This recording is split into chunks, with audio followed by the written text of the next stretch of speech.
म्हणजे नवीन शाळा बांधण्यासाठी जर तुम्हाला 800 ते 900 वर्ष जुनं मंदिर पाडायला लागत असेल तर ही कुठली तुमची बुद्धिमत्ता? आणि ASI खातं काय फक्त नावाला आहे का? आणि तुमच्या नकाशात आमची मंदिरं म्हणजे काय अडथळा आहेत का?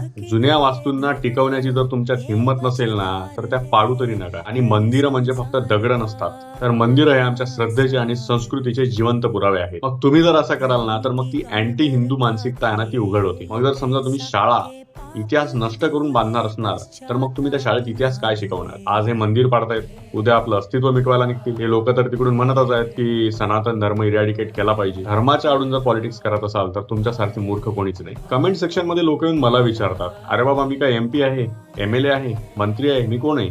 सामान्य माणूस आहे ना तुमच्यासारखाच. तुम्ही MLA MP ला सोडून मला प्रश्न विचारताय. तुम्ही मतदान ज्याला केलं त्याला प्रश्न विचारा ना. आणि नेते मंडळीकडे, राजकारणी लोकांकडे फक्त राजकारणी म्हणून पहा.